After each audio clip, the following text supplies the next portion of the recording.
हमारे साथ धनंजय गिरी बीजेपी से बने हुए हैं। धनंजय गिरी, क्या ऐसा होगा? चलिए, अभी तो जो है हालात इस वक्त जो पश्चिम एशिया में तनाव की स्थिति बनी हुई है, अभी तो हालात ऐसे बने हुए हैं। हमारे साथ रोहित अग्रवाल भी आ गए आरएलडी से, लेकिन और जनता कोऑपरेट भी कर रही है। आप देख रहे हो कि कोई ऑप्शन है नहीं उनके पास। जीविका चलानी है तो जो पॉलिसीज हैं उनको पालन करना ही पड़ेगा। जो कीमत पे मिल रहा है पेट्रोल लेना ही पड़ेगा।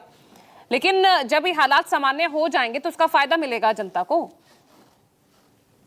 पूजा जी, देखिए, देश की जनता को जो सरकार काम कर रही है उसका लाभ तो मिलता ही है। इसीलिए तो लगातार जिस तरह से आप देखेंगे जीएसटी संग्रह जो है $270 मिलियन पहुंचा। भारत की अर्थव्यवस्था जिस मजबूत स्थिति में पहुंची है, लगातार आगे बढ़ा। सबसे अधिक वाहन की बिक्री 23-25 मिलियन हुआ है। सबसे अधिक आय करदाता 104 मिलियन हुए हैं और सबसे अधिक विदेशी मुद्रा भंडार $704 बिलियन का हुआ है। सेंसेक्स का सर्वाधिक उसके बावजूद भी हमसे अपील की गई है ना, तो विदेश यात्राओं से बचे। मौजूदा परिस्थिति को देखते हुए कहा गया ना, सोना चांदी ना खरीदे, कहा गया ना हमें। फिर भी उसी विदेशी मुद्रा भंडार को बचाने के लिए ये तो रट लिया, ये तो रटा गया है देश की जनता को। अब इसमें नई बात कुछ कहने के लिए नहीं है ना। ये तो जरूरत के हिसाब से कहा गया है। जब दुनिया में संकट है और अब महती जनता को आपने दिखाया, हिसाब से ही मैंने आपसे सवाल किया ना। वर्तमान स्थिति में आइए ना, इस वक्त जो हालात है उसमें बताइए कि अगर अब कच्चे तेल के दाम जो है अंतर्राष्ट्रीय बाजार में कल से ही कम होने शुरू हो गए, 100 से नीचे आ गया आंकड़ा, हो सकता है आने वाले दिनों में और ये कम हो जाए, तो आम जनता को इसका फायदा मिलेगा या नहीं?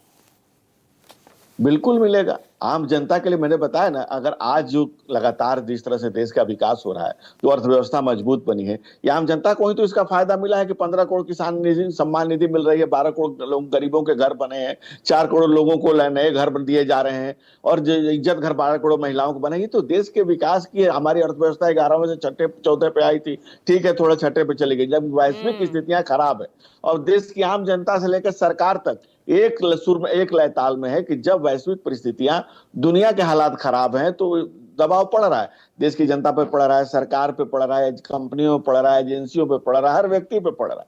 लेकिन जैसे ही हालात ठीक होंगे, इसका लाभ सबको मिलेगा, देश की जनता को मिलेगा। और जब जो हालात बन रहे हैं उसके मुताबिक तो जिस तरह से सरकारी तेल कंपनियों को जो नुकसान हो रहा है, तो उसके हिसाब से तो अभी लगभग 7.5 रुपए प्रति लीटर तो बढ़ ही चुके पेट्रोल डीजल के दाम। अभी और इतने ही बढ़ने बाकी हैं अगर उसी नुकसान की भरपाई करनी है तो।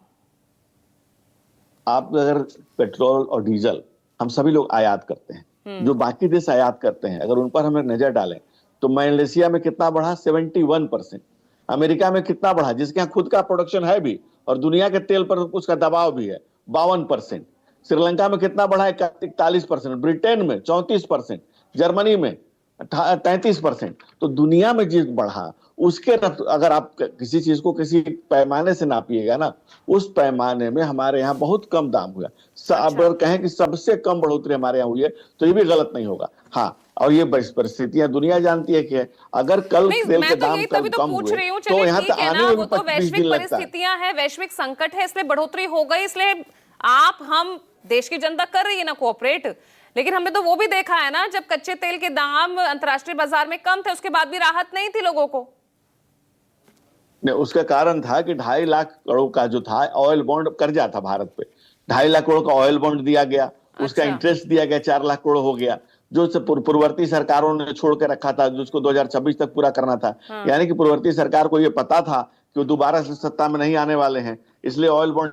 फिर तो आने वाले टाइम में भी राहत नहीं मिलेगी अगर ऑयल बॉन्ड वाला भारी कर्ज पूर्ववर्ती सरकारें छोड़ के गई हैं, फिर तो राहत की कोई उम्मीद नहीं है।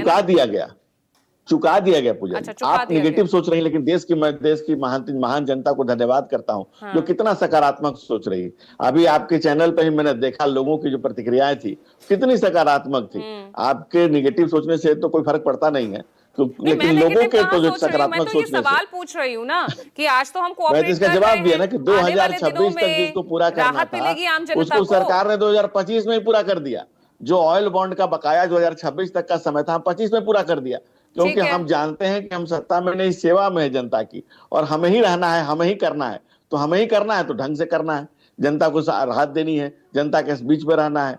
तेल के दाम ऊपर नीचे हो, सरकार ने अपने जर्क लिया, इतने दिनों तक जर्क लिया, इतने दिनों तक जो रिजर्व था, अगर दाम कम होंगे तो उसको आने में भी तो 20 दिन लगते हैं वहां से आने में।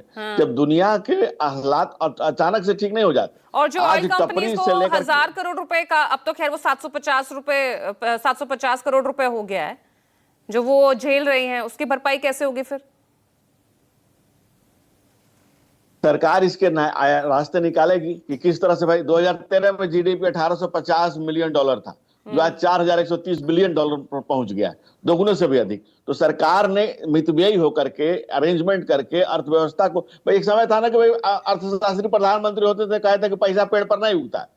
एक समय था कि ऐसा कहा गया था कि 20 रुपए आप कॉफी के लिए दे सकते हैं, उस समय के वित्त मंत्री चिदम्बरम ने कहा था। और तेल डीजल में बढ़ गया तो क्या दिक्कत है, और 10 आप साल क्या में कह 13 रहे बार हैं? बढ़ा दिए थे। हम कह रहे हैं कि मितव्ययी हो जाइए।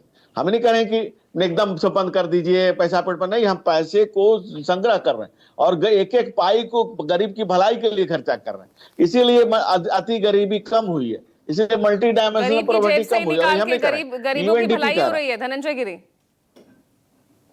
जी सॉरी, क्या बोले? गरीब की जेब से निकाल कर गरीबों के लिए भलाई कर रहे हैं ना।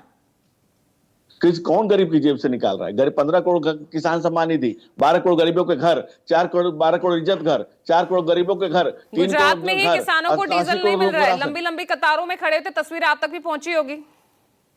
बिल्कुल पूजा जी, लेकिन ये तो देखिए, आप दो चीजों को अलग अलग मिला रहे हैं। अच्छा। कम से कम इतनी अपने ज्ञान, आपको भी बहुत ज्ञान है, तो दोनों ज्ञान को तो बाइफरकेट करके रखिएगा ना, कि भाई गरीबों को सहायता पहुंचाना अलग बात है। और अच्छा। वैश्विक संकट जब है, जब आप लोगों से पूछने जाते हैं तो बता रहे हैं कि हाँ भाई वैश्विक संकट है, हर आदमी जानता है, इस कारण से तत्कालिक प्रॉब्लम है, तत्कालिक है। ये जो परिस्थितियां तत्कालिक है, इससे निकल के आएंगे, समझ अच्छे में दिन आ रहा है आएंगे, पूजा अच्छे दिन फिर से आएंगे। त्रिपाठी